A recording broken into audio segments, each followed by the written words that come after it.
Now we have the CUT's 40th anniversary event, where we'll be having a panel discussion on India's economic progress in the current global economic landscape. We will now have a panel discussion on India's economic progress in the current global economic landscape. I request all the panelists to kindly come on stage to moderate the session. Mr. Pradeep S. Mehta, Secretary General CUTS International. Mr. Nagesh Kumar, Director, Chief Executive, Institute for Studies in Industrial Development, and Mr. Rajat Paturia, Dean, School of Humanities and Social Sciences and Professor Economics, Shiv Nadar University. Thank you. Good evening, friends. I'm very pleased to welcome you to this 40th anniversary event of CUTS. This is the fourth in the series that we are organizing here. The first one was held in Geneva on 6th of April with Dr. Ngozi, the Director General of the WTO. That is a fireside chat. The second one was held in Delhi with Amitabh Kant and Harsh Shringla on the future of G20. The third was held in Accra with the Secretary General of the Africa Continental Free Trade Agreement, AFCFTA, on 15th of August when we were celebrating our Independence Day. And this is the fourth one. I'm pleased to welcome Nagesh and Rajat. So it actually gives me great pleasure to have two very old friends and very distinguished economists to come and speak to us on a subject which is also of our interest in terms of how do we look at economic growth. What we did in the morning when this conference is going on, one of the things that came to my mind, and this is what I spoke about, is something which you might like to reflect upon, is this Israeli disaster which has happened just now. And my own guess is that it is going to have very wide repercussions. It's not something which is going to, because it's, you're challenging the whole sort of Middle East in that sense. And Israelis are certainly going to retaliate in a big way. And that, again, would have its own repercussions on the global economy, because that is what we are looking at. Let me tell you a bit about CUTS before I proceed further on this thing. We started in 1983 out of a garage with a zero budget. And since then, we've been taken. We have some very old friends here, also in the audience, who have witnessed our growth. And speaking modestly, I mean, what we grew was by the sheer dint of the colleagues that I have, like Bipul Chatterjee, and without any mentors or any patrons, unlike many other think tanks who have been able to, develop in that particular manner.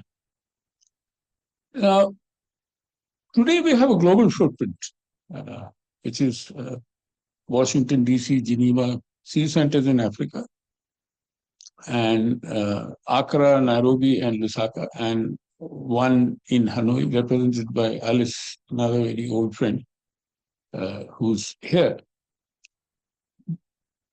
Throughout these 6 centers plus what we do here in India, we continue to impact on issues relating to competition policy. And what we have been able to achieve in this 40 years is something which many would acknowledge, including Nagesh and Rajat, that we've been able to bring consumer welfare into the whole argument that economics or economic management is done with consumer welfare as one very critical output or outcome, I would say, rather than just an output. And it is defined as such for Competition Act, but beyond that as well, as even as John Kennedy once said, if the consumer interest suffers, it is the national interest which suffers. Though Rahul Bajaj said exactly the opposite.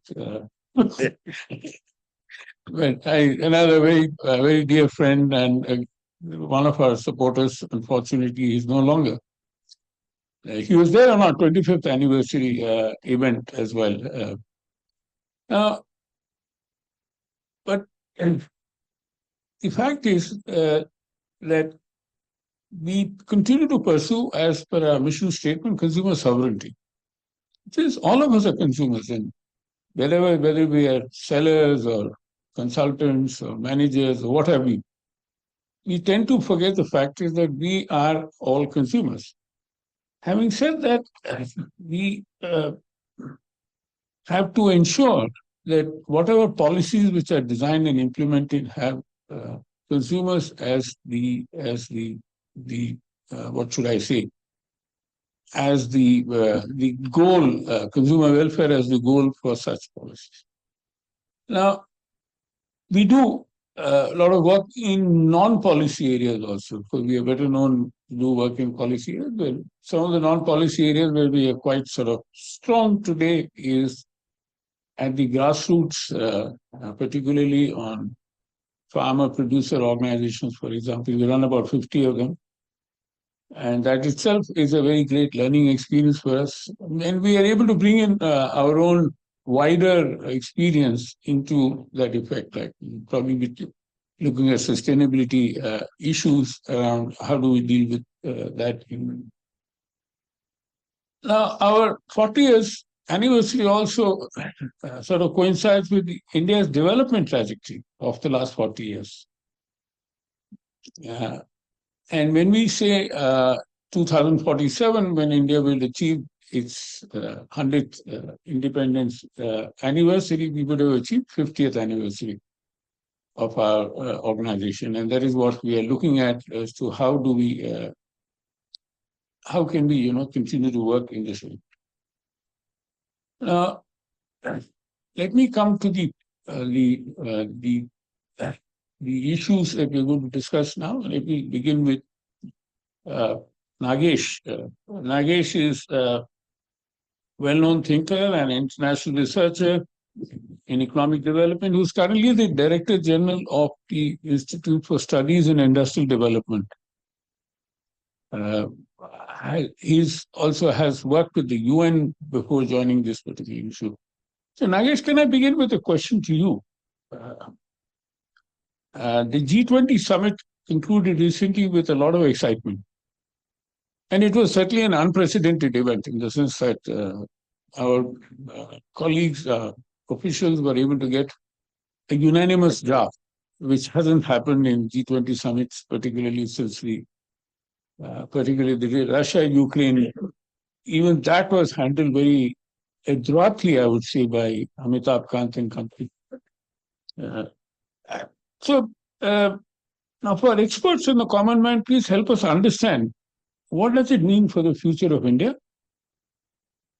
the Indian economy, and what does it mean for India's relationship with the global South? What you, I'm going to have a series of questions, so let's have a lively, interactive discussion, and no PowerPoints, of course. Sure. We have had enough PowerPoints. No, thank you, first of all, Pradeep, for getting both of us here and have this evening with all of you. And the question which you have posed, and you have partly also answered, in the sense that it was a very big success because it produced a declaration, an adopted declaration, which was not expected even a day before it happened. And so the smooth passage of a declaration was by itself a big event or big achievement for the G20 summit, because anybody who was following it up, all the previous meetings, every single ministerial, every senior official, they were not able to come to a conclusion of a declaration. They were all ending up with chair's summary. Chair summary is a second best kind of thing when you can't have an agreement on anything. So you allow the chair to read out a summary which represents generally the consensus, but not agreed by all. But the summit had a declaration which was, in my view, a big achievement by itself. Now, in terms of substance and what you asked me to sort of share, that what does it mean for India? Obviously, G20 is a global forum, was discussing global issues and was not directly talking about concerns, challenges, or problems Indian economy is facing, and was not trying to resolve any of the Indian problems. That said, but we are part of the larger global economy, and so anything which is does to the broader global economy, it also affects and has implications for India.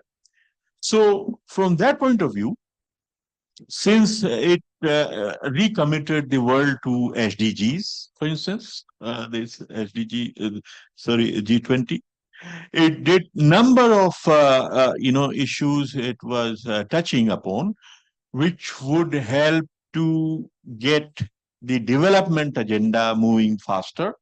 And from that point of view, it would also help India. So the other thing, which is perhaps more directly related to India, is the digital public infrastructure. There was a big emphasis on digital public infrastructure. India's achievements in digital public infrastructure were showcased very effectively, and it generated a lot of interest among countries across the world for adopting some of these. Nagesh, I'll come to that. Yes. So, Yeah. No, I'm not going into detail, but a Right. few other points. So so that might question. create some demand for India's ICT services. So that is one direct thing. And of course, the other is the MDB reforms was put on the table very firmly, which might lead to greater magnitude of lending or development resources coming to developing countries, and India being one of the developing countries might see an increase in inflow.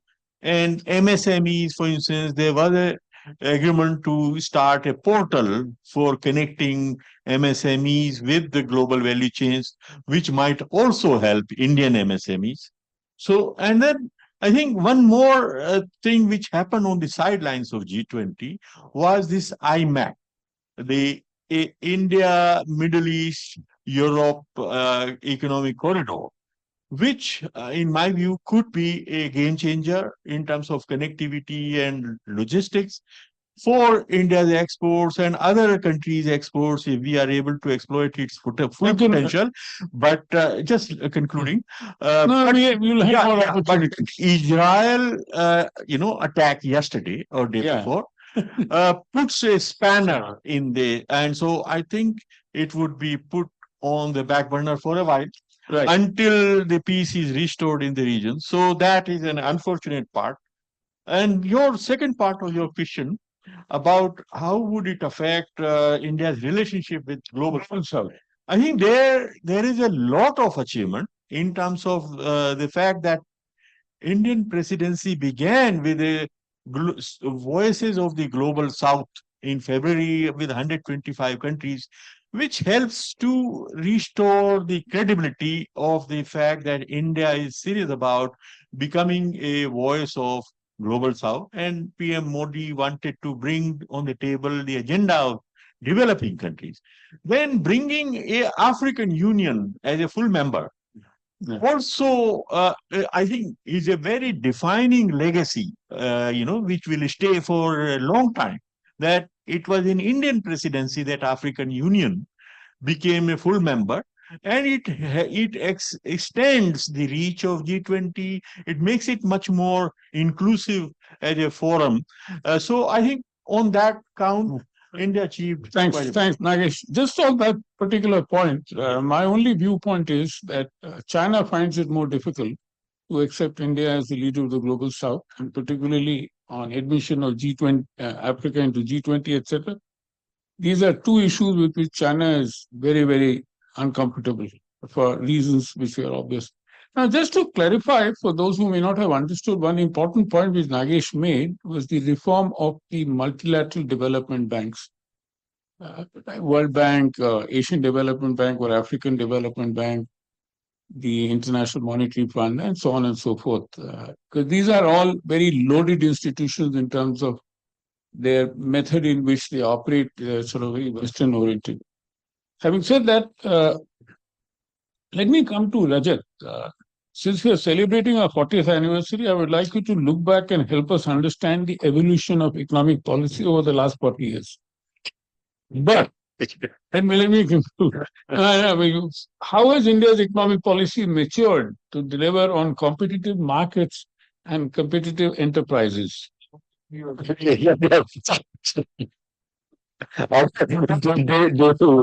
Minister. You'll have evening is there. Hello. Whole evening is there. Then there'll be an assortment. Let me first time outset say. What are the highlights and lowlights of the last 30 years? Okay, yeah.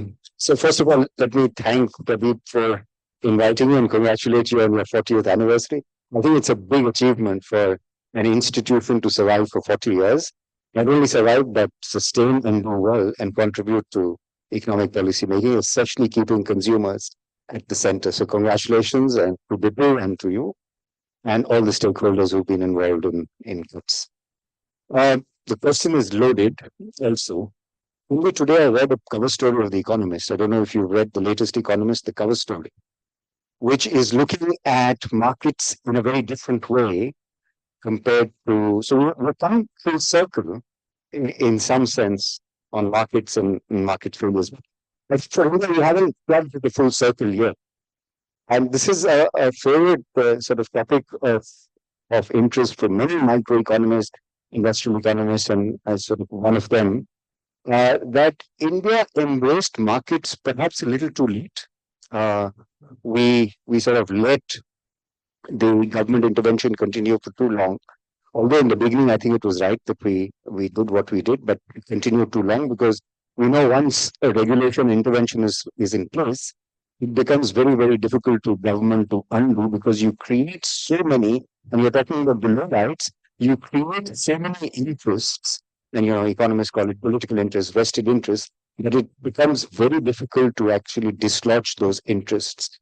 And it took a crisis in 1991 to actually dislodge those interests. So I remember a very nice book that was written many, many years ago. I think the author was Professor Bhagwati. He is in the Planning Commission. We had a Planning Commission, 1964 or 65. And he was talking about free trade and he was talking about delicensing in 64. And a bureaucrat sitting next to him in the Planning Commission told him, Professor Bhagwati, it's people like you who will spoil our economy because you will ensure that we are spending money on powder and lipstick. This is great, right? So Professor Bhagwati responded by saying that he was arguing with such zeal about protectionism and government intervention, but Professor Bhagwati said at the end, but you have gray cream in your hair. And so it was okay for the elite to have the products of the market, but you denied the population the products of that very market that you were enjoying. So I mean, this sort of, I would say, this double standard that exists, and it continued to exist for a while. Not to say that government is all sort of doing everything which is optimal, but there is a message in that book, there is a message in that statement. Markets, as you say, Pradeep, markets can work for everybody. There is market failure. Of course, there is government failure, there is market failure, and you can argue till the cows come home, which is worse. Right? But in India, we suffered from deep government failure, and therefore, when we liberalized in 1991, the sort of changes that we've seen that came through in the Indian economy, because we then had to make institutions that address market failure. I was a part of one institution that was created to address the market failure in telecommunications. I was in TRAI for several years. It was created because you liberalized the telecom market, but liberalization meant that there would be monopolies, oligopolies, and therefore you needed a regulator. And that was the shift in economic policy that happened in India, that you had more trust in the market mechanism, you liberalized most sectors, and wherever there was market failure, you tried to create an institution that would address that market failure. Now, whether those institutions have worked well or not, but that model, I think, was the right model. And it still continues to be the right model.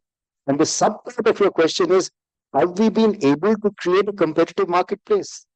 I think so. I mean, we've created competitive markets in most sectors. We've been able to create, especially, there are some barriers to entry that we haven't been able to address. And that is political and I would say the legal barrier to entry. It continues to remain very, very high. Legal barrier to entry, I mean, in telecom, for example, the OTT players have obviously they're competing with the licensed telecom players. But there is now a cry to license the OTT players also, right? So you want to go back to that regime of licensing when we actually are saying that let the markets function. To the extent there is market failure, the government will intervene. And I think that's our success. That's been demonstrated as a better model compared to the previous government, doing everything, commanding heights of the economy, producer, service provider, running Ashoka Hotel, providing scooters. Why should the government produce scooters, for heaven's sake, right? Oh, great. Bread. So that market. But let me conclude with a story cutting to the present, and quoting an article from The Economist of, I think, 1980s, after Perestroika and Glasnost. The Economist was feeling very happy because that The Economist magazine was created to tell the rest of the world of the benefits of free trade and markets, right? It's its whole meaning, so which is why it's so critical about India all the time. But so they were, I wouldn't say gloating, but they said, look, Russians came to London and wanted to know why there are no lines and why there are no queues in market, why are the markets clearing so easily and so quickly. This is referenced in that article. So the people who were taking these people around to show them their institutions, so we don't know. It just happens. The market just. There are planners. How do you know how much bread to produce, how much eggs to produce? So confronted with these questions, they said, we don't know, right? It just happens on its own. And that's the beauty of the atomistic market mechanism. That same magazine today, read the cover story, is arguing, of course, it's not arguing for government intervention, but it's saying the whole world is becoming increasingly protectionist place where industrial policy, which has always been around, I think. I mean, even in the West, industrial policy has been around to a lesser extent, maybe, but it's been around. But today, industrial policy is no longer looked upon with jaundice. Industrial, economists of the free market would sort of any hesitation, without a reluctance, or without hiding their face, or without any shame, would talk about industrial policy. And that's the difference, I think. We have markets, yes, we've overcome that, but I think industrial policy, as far as I can see it, is here to stay. Yeah, when the WTO came in 1995, industrial policy started shrinking. The WTO was talking about contestability of the markets. So therefore, competition policy or competition became much more important. Now, you pointed out the highlights and the lowlights in your own way. So I'm not going to look at that further, but except that when I come back to you, if you could look at it from a more global perspective. Since we have a global audience here, Nagesh, next question to you. In fact, it flows naturally to what we just discussed, There's so much conversation happening around the interaction of industrial policy and competition policy. India, the US, the EU, and many others have taken concerted steps to either guard their tech sectors or build tech sectors. Where do you see this moving in the next decade? Also, how do you see the economic considerations shaping our foreign policy? Yeah, I think I'll just continue from where Rajat left. This big shift taking place globally, the pendulum, as they say, has swung to the other side. And industrial policy, which was a taboo or a bad word, nobody talked about it for 10, 15 years. Now, everybody, every country is embracing it in a very big manner. And so much so that new Washington consensus, doesn't refer to liberalization anymore. It refers to the industrial policy. The Inflation Reduction Act. Yeah. And so, yes, exactly. I mean, President Biden in the past 12 months has put more than $1 trillion on the table for subsidies and incentives for manufacturing, which will be done in the United States under 3 acts. One is a Chips and Science Act, the Inflation Reduction Act, then there is an Infrastructure Renewal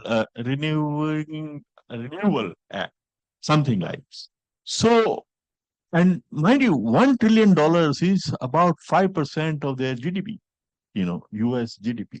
So such is the scale of intervention now going, and EU is following the suit. And if I start elaborating what they're doing, that would take a long time. So just to, in the interest of time, not going in detail.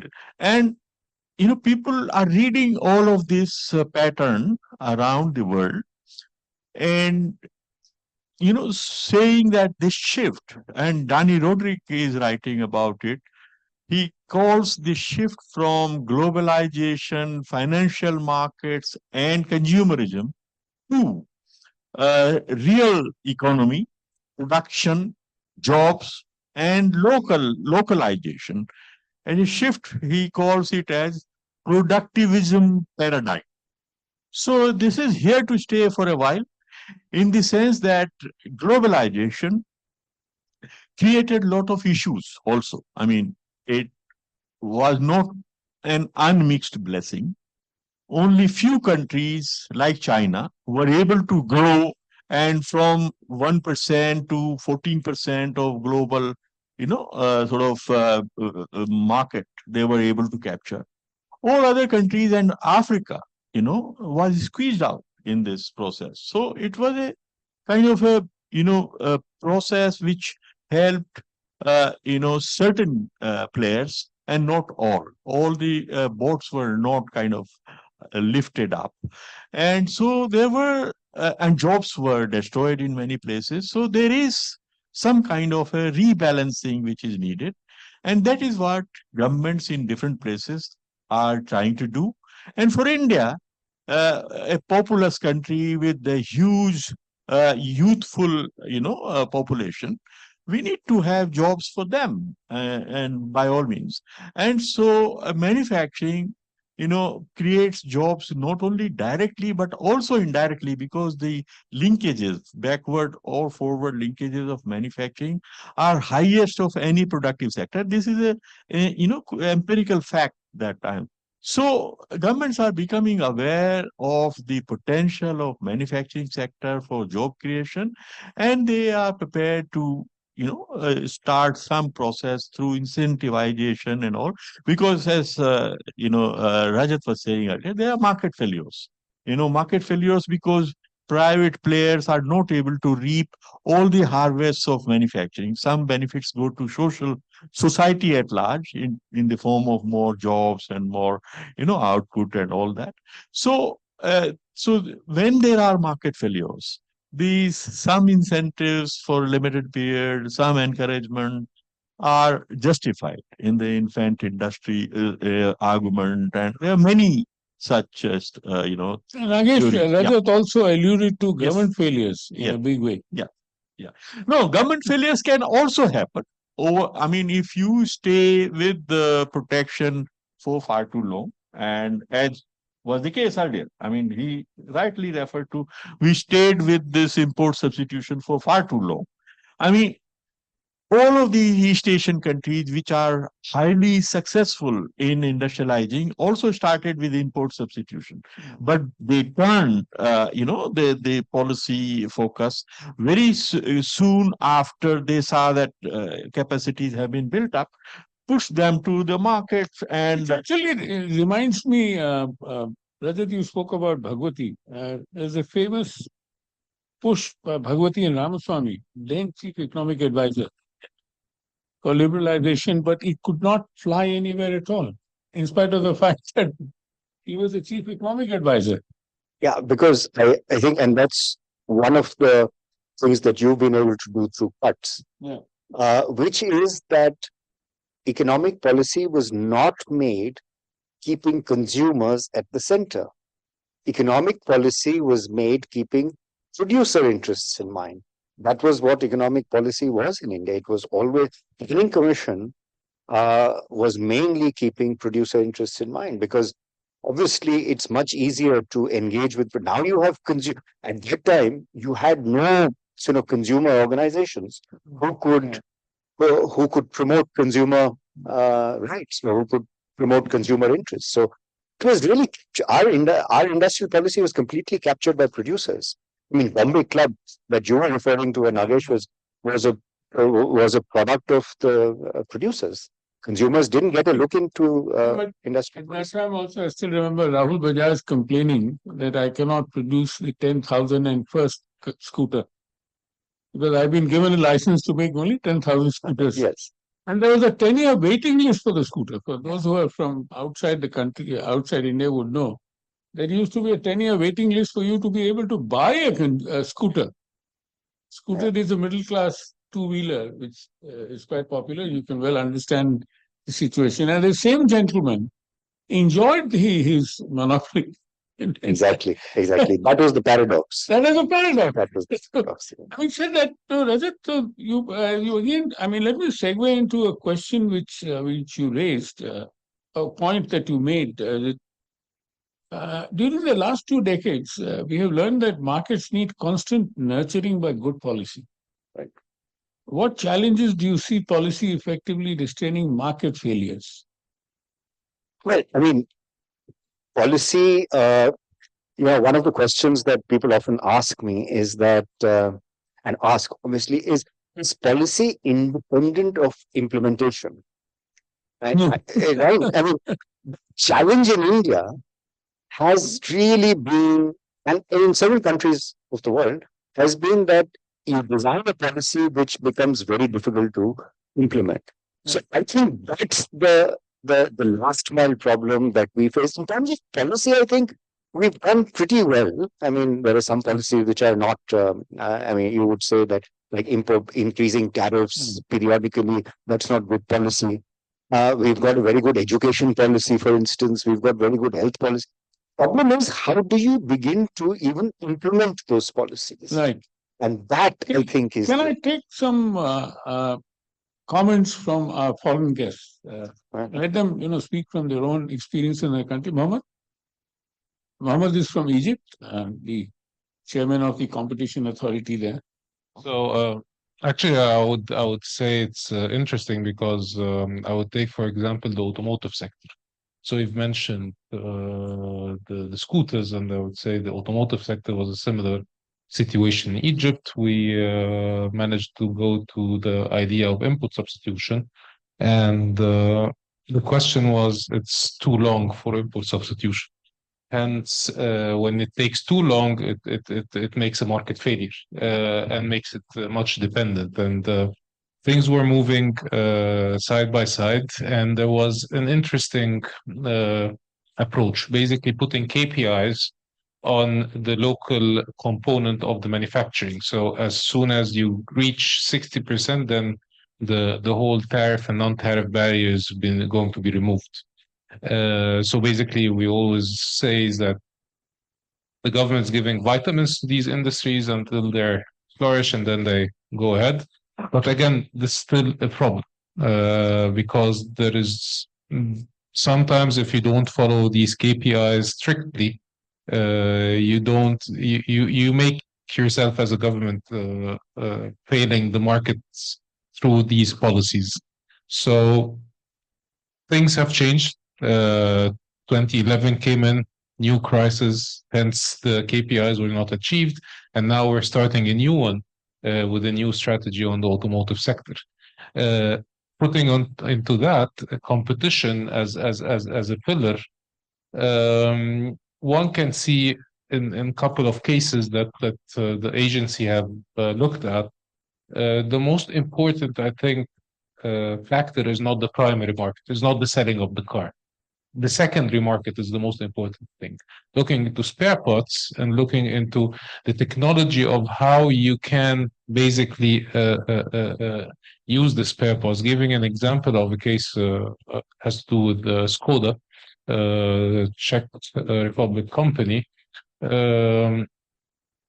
You can basically buy the spare parts, but for an independent repair center, they cannot look into which spare part they need. You need to have a system that you put in the VIN number, and with this VIN number, it comes out which spare part you should use, because the same model has several spare parts. Also has to do with the know-how. So basically the coding of a key. If your key fall into water or something like that and need to code it, you need to go back to the manufacturer themselves that's connected directly.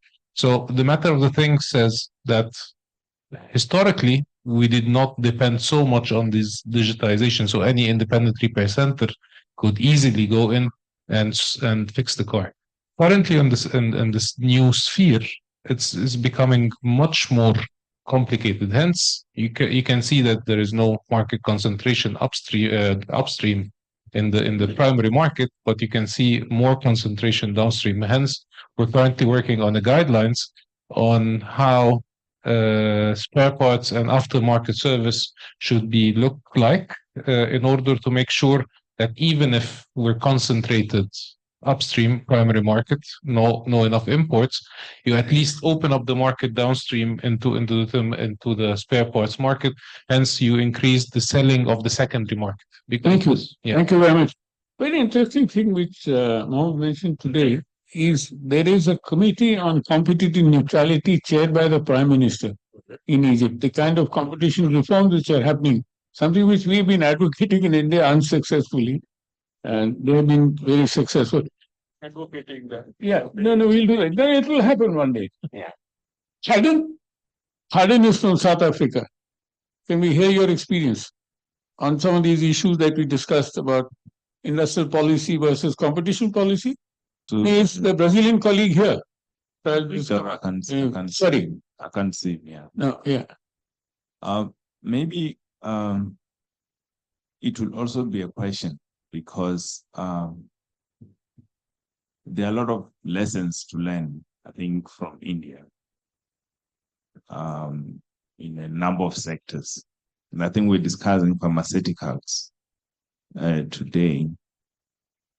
Also telecoms. It's good that you said you were working in that space because I just wanted to find out whether is it maybe a function of the population or astute policy making, in the sense that you are able to liberalize and achieve lower prices for the consumers.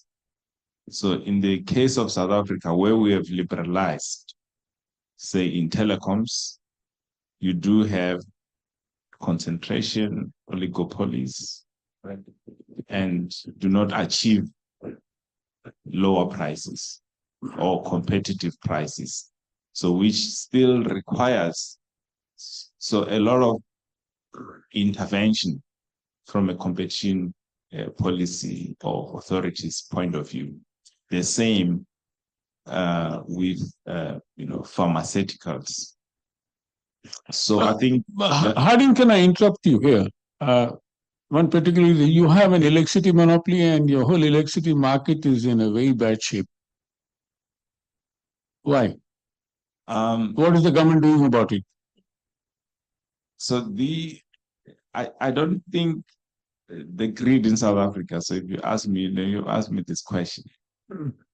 We have sufficient capacity to provide electricity. So we have that monopoly has 50,000 megawatts of power of installed capacity, but it can only deliver 28,000 peak demand of say 34,000.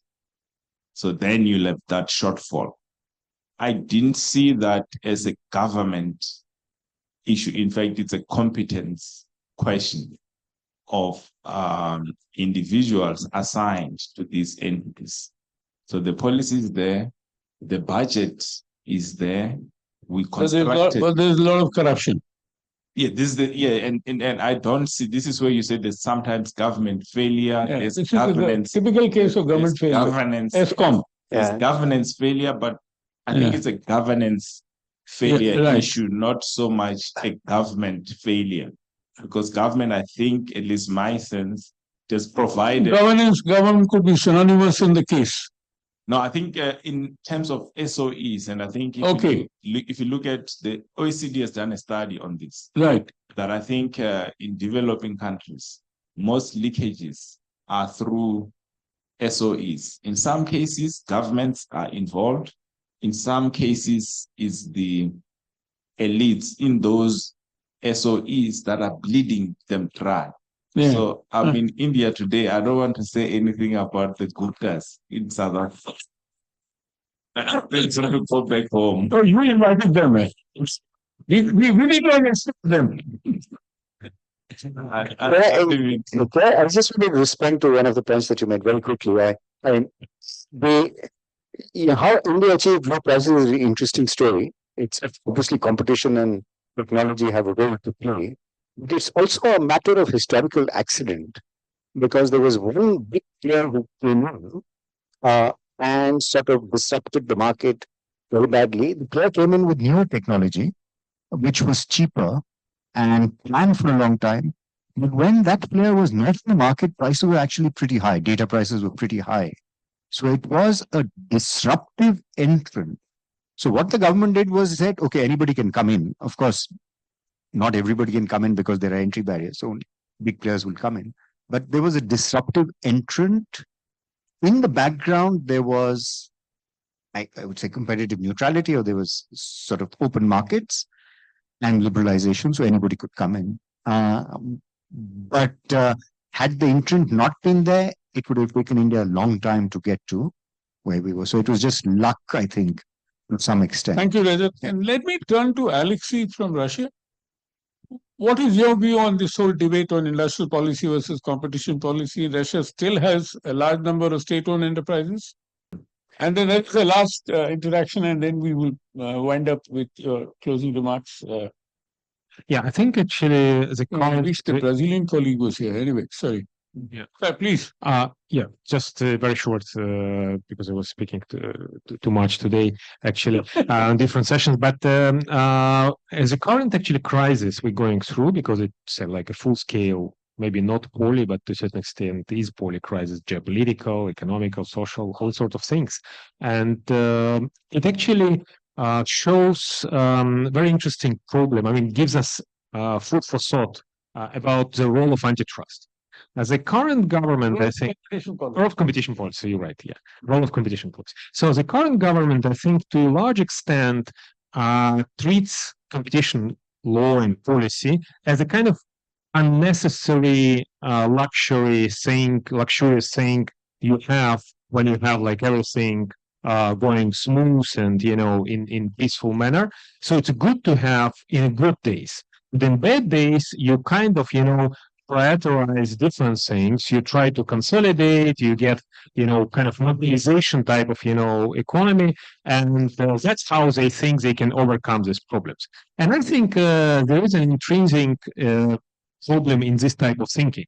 That competition policy was born as a form of anti-crisis, you know, policy. So competition policy could be anti-crisis too, because And it was very well, illustrated during the pandemic period because many of the measures imposed by European countries, US, they were kind of anti-competitive in a way. So they were trying to, impose to loosen competition restrictions, to impose, governmental central planning type of thinking, and then they created a lot of harm for consumers and actually greedflation and those form of consequences we kind of see in Europe. The direct outcome to a certain extent of this type of mobilization policy non-balanced with competition considerations.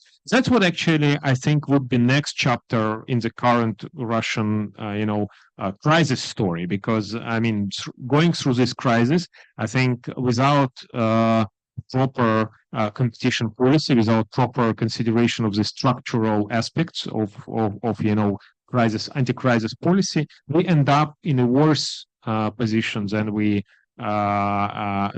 think we plan to end up. Also, yeah. Thank you, Alex. Thank you, Anurag. Anurag Goel used to be a member of the Competition Commission of India. He has some very interesting thoughts which he would like to raise. Please. Well, the panel has spoken of regulation, disruption, technology. I would like to ask two interrelated questions. Pradeep, don't worry, only 5 sentences. You're very worried that I speak very long, which I don't. And he warned me in advance, and I never speak very long, but anyway. And I'll speak about the next 25 years rather than the last 40 years. And I speak in my capacity, present capacity, one of my capacities, as advisor to Department of Science and Technology for visualizing and preparing a document on technology vision 2047. Now that is very critical for India 2047. So that is why I'm into the future. And I go into with exponential technology. So my questions too. What do you think will be the medium long-term impact of exponential technologies on world and business? Do we need to reimagine and redesign the regulatory architecture for reasons even beyond the ones you mentioned? And what is the backdrop of this question? I'll try to explain only in one sentence. Because exponential technologies, and you know it all, are disrupting world and economic landscape as we know them. For example, we talk of AI and singularity. You talk of bioengineering and transhumans. These are huge issues. You hear Yuval Noah Harari talking of AI. And he says AI will be gushing out a new flood of human culture, destroying our own culture. You have ethical issue with gene editing and human beings becoming transhuman. So there are a lot of issues. And because I've decided to write a whole chapter on regulation. And it starts with the scenario of 2035 and 2047, actually, very far away. 2035 and 2047. When I wrote that scenario, I realized that it's extremely critical to get our regulation right. And our current regulatory architecture and thought process is not equipped for that. So what are your thoughts on that? Thank you. Well, let me sort of in my concluding remarks say that what I think is, so I'll take your question, Mr. Goel, but I just wanted to make a concluding remark on the fact that I think in the future, so especially in India, we will see that, so take the example of DPI, Digital Public Infrastructure, and that sort of encapsulate, and Nagesh mentioned about that. DPI, as opposed to sort of popular thinking, is not infrastructure that is built by government. It could be built by the private sector, but we need to get the sort of incentives right. And I think that's what the role of government will be, is to provide the right incentives to let private sector do what it does. But private sector also has a problem of, big tech capturing markets. So they're getting what kind of regulation and what kind of antitrust or what kind of competition policy you'll need is, I think the focus should be on that rather than saying, I'm going to provide everything. So the role of the government, at least for India, will completely change to one of facilitation and governance rather than of provision. I mean, maybe even in defense now, government doesn't produce. Many countries, absolutely. I think government should get out of production and be involved in governance. Governance should be sort of very swift, and it should be sort of you can't be able to. If it's a red light, you couldn't be able to bribe a policeman. You know what I mean? So the retaliation from the government should be swift and quick. I mean that's theoretically I can say that, but that creates rent-seeking opportunities, which is not good for anybody. I think that's where markets and governments will sort of interact. On the question of the future of technology, I cannot even regulation and how do you regulate technology. I struggle to think how we will even go that far. The 2008 crisis and then later COVID, we sort of thought that we'll throw regulation at a problem. We'll create more rules and we'll be able to solve a problem. For technology, that will be exactly the wrong thing to do. So I don't know what the right thing to do is, but I would say that here is a problem that technology is sort of creating, and you try and throw a regulation at it for the greater common good, like Benthamite or something, and say that I'm going to throw a regulation at it. I think I would avoid that. I could create a regulation for other sort of market failures, but for technology, I don't know what's going to happen. I mean, a conversation between Facebook and Elon Musk and Zuckerberg, one says that you allow technology to sort of go up, and one says technology has gone too far, we need to actually rein it in. I mean, those two people can have that argument. I think so we hardly work with technology. So we don't. I mean, they didn't understand the technology. We don't, right? So that's what I would say. Don't throw rules at technology. It's my sort of answer to that. Yeah. Thank you. Yeah, I think on the same question, let me also just say a few words. When the new technology revolutions start, typically we tend to be, they tend to be overhyped. My mind goes back to late 1980s when this biotechnology was surfacing as a new core technology which will change the world. Many of the things that we produce will be substituted by, for instance, sugar will be out of, the high fructose corn syrup will take care of everything. So many industries were, one was talking about that they will cease to exist. It didn't happen. Similarly, 2 years ago, look at the debate about AI and ML. It was substituting, or it was supposed to substitute or throw out of the job 65, 67% of people out of the jobs. There was the discussion. But very recently, ILO has come up with the study that no, the jobs will not be lost. So only different kind of jobs.